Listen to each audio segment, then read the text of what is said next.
बस यही हम प्रार्थना करते हैं सबसे कि ये संसार है, बख्शता किसी को नहीं।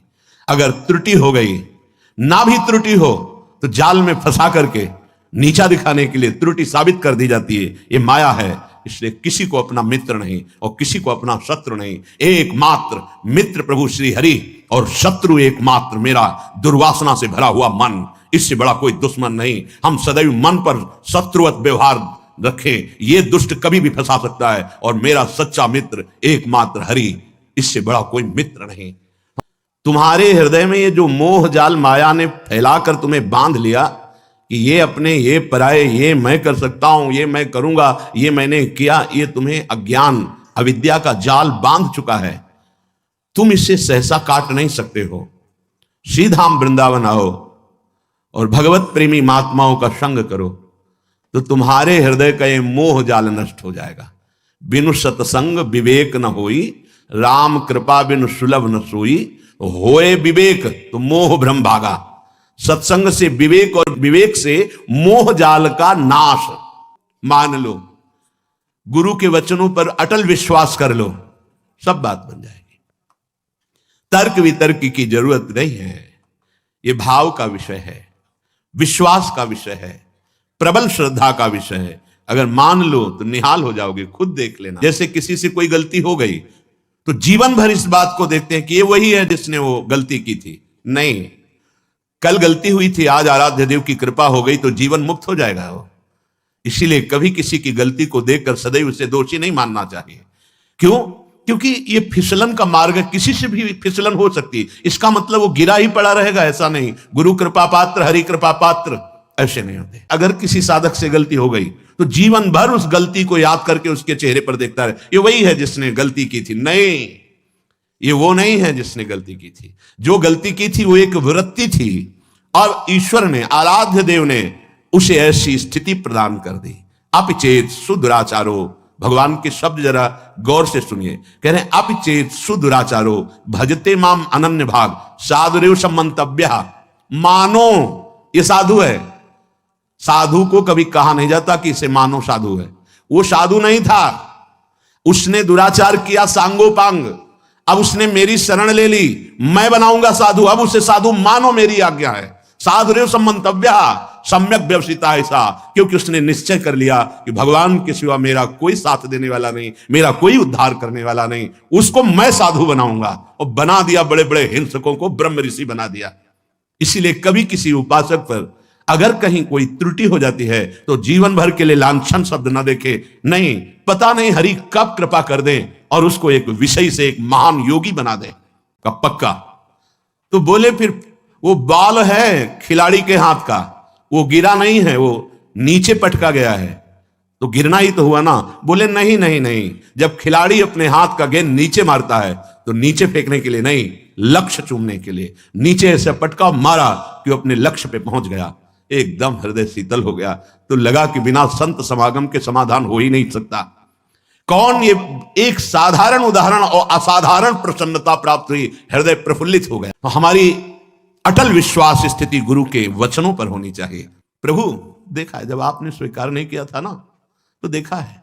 गोस्वामी जी कह रहे, जब सम्राट अकबर ने ताज उतार कर चरणों में रखकर प्रणाम करके जब वापस गया तो गोस्वामी जी की आंखों में आंसू आ गए। तो निज जनों ने पूछा, सम्राट ने ताज रख दिया इसलिए आंसू आ गए आनंद के? बोले नहीं, जब तुलसी राम का नहीं था तब कौरा कौरा के लिए भटक रहा था।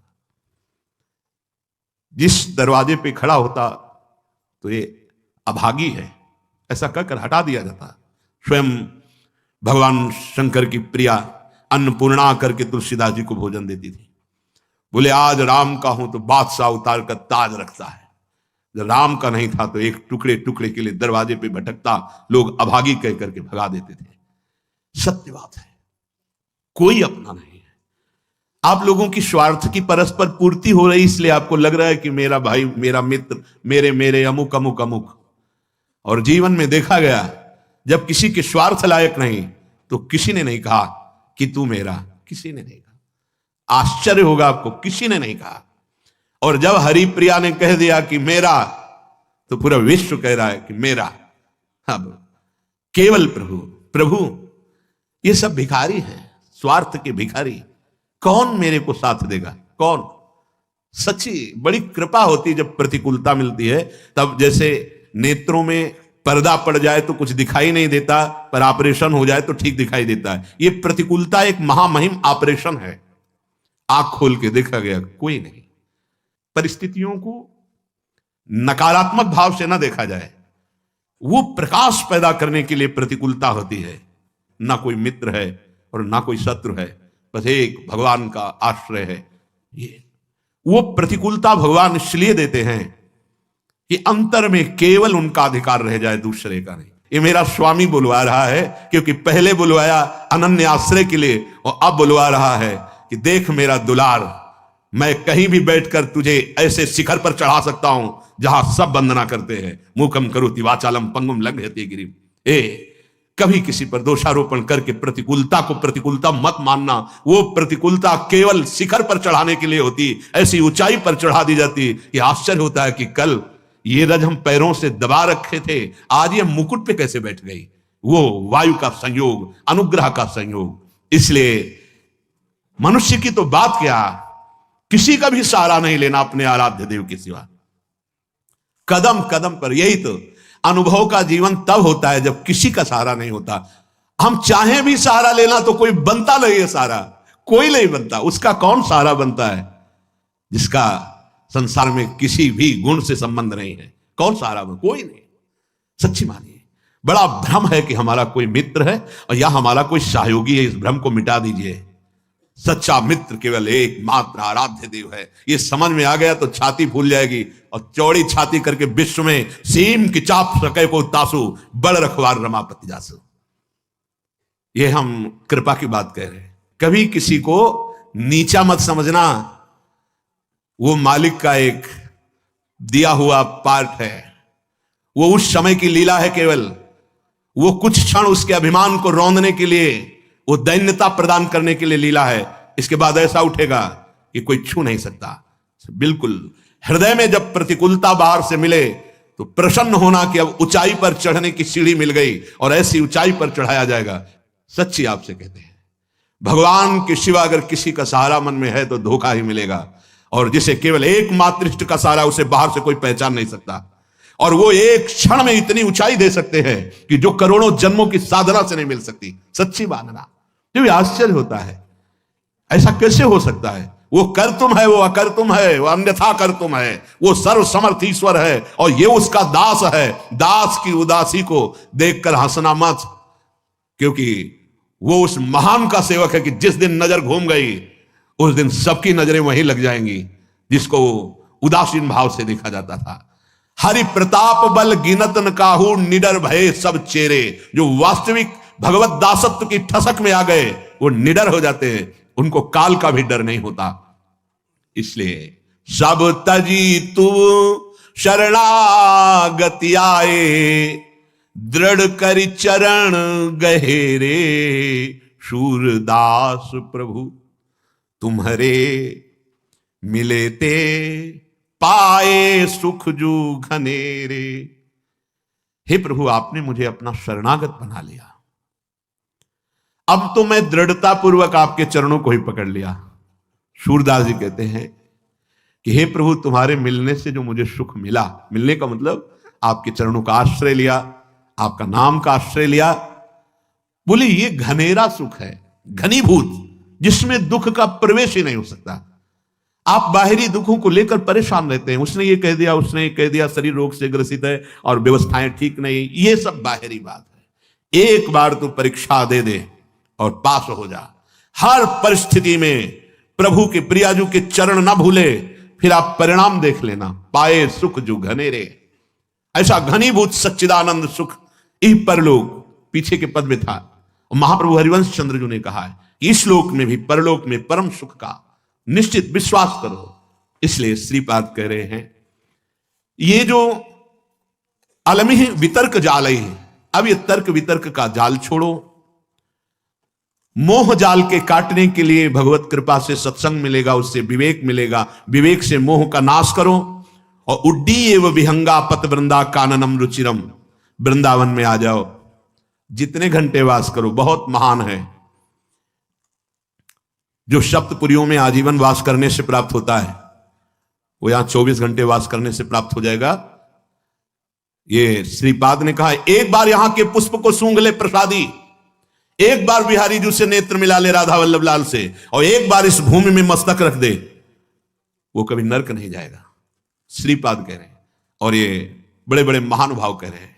सीधाम वृंदावन की एक कण रज का अगर तुम्हारे शरीर में लग गया है जीवन में कभी, तो यमदूत तुम्हें स्पर्श नहीं कर सकते।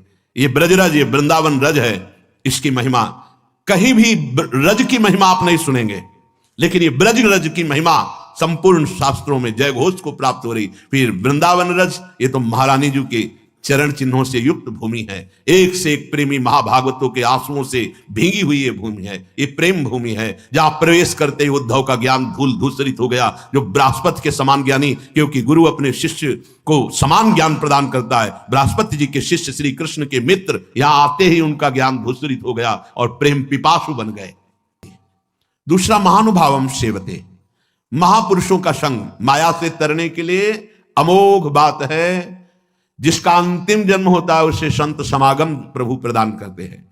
यो महानुभावम सेवते, पर महापुरुषों की सेवा में ममता बहुत बड़ी बाधा है, इसलिए निर्ममो भवति, ममता रहित होना अत्यंत आवश्यक है। ये ममता एक ऐसी बड़ी बाधा है कि भगवत कृपा से जो महात्माओं का संग मिलता है तो ये ममता से बंधन युक्त हुआ मन उनकी अवज्ञा कर देता है, अवहेलना कर देता है। बहुत सूक्ष्म विषय है। जीवन में वो अवहेलना जो तुम्हारी ममता तुम्हें हर कदम नीचे गिराएगी, कभी ऊंचे नहीं उठा सकती। और अगर गुरु की ममता, तो ममता का भी पोषण होता और समता का भी पोषण होता, और प्रियालाल की प्राप्ति में कोई बाधा पहुंचा दे ऐसा पैदा नहीं हुआ। तुम खिलवाड़ समझते हो? गुरु कृपा ही केवलम, भगवान अपनो प्रण विसार, भगत को पूरो प्रण निभाऊं। आज्ञा पर जीवन भस्म कर देना, महत्व अपना मिटा देना, भगवत प्राप्ति के प्रेम रंग में खेलना होता है। खिलवाड़ समझ रखा है। इस मार्ग में भगवान की कृपा से जब योह संगास त्यजति, सब संगों का त्याग करता है गुरु कृपा से, तब महानुभावम सेवते, महानुभावों का संग मिलता है। फिर संपूर्ण सृष्टि का मालिक अपना प्रण भूल सकता है, लेकिन अपने जन का प्रण नहीं भूल सकता। तुम्हें सिर्फ आज्ञा पालन करना है, बाकी का सब हमारा आराध्य देव देखेगा। नहीं, आप ममता का पोषण करके तो देखते रहो, तुम अपनी ममता की सुरक्षा भी नहीं कर पाओगे और परमार्थ की समता को जांच में नहीं पाओगे। पूरे जीवन की उन्नति में आग लगा दी। अब कदम पीछे नहीं, आगे बढ़ेगा। और जब आगे बढ़ेगा तो ध्रुव जी ने कहा, मेरी मां का क्या हुआ प्रभु? मैं तो दिव्य सिंहासन पर जा रहा हूं। बोले, आगे जो चमकता हुआ विमान जा रहा है उस पर तुम्हारी मां विराजमान है।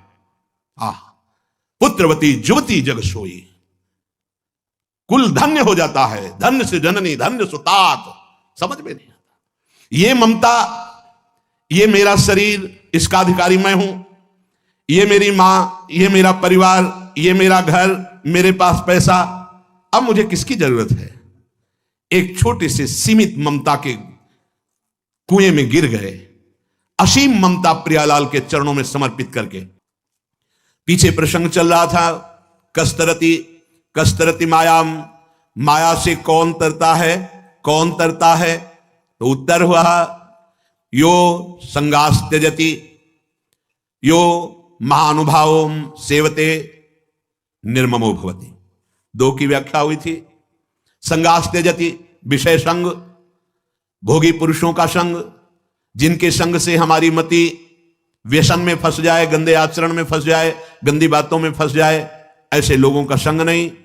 जो हमारी आंतरिक वृत्ति प्रभु से विमुख कर दे, प्रियालाल के चिंतन से रहित कर दे, उस वृत्ति का संग नहीं। यह हुआ संगास त्यजति।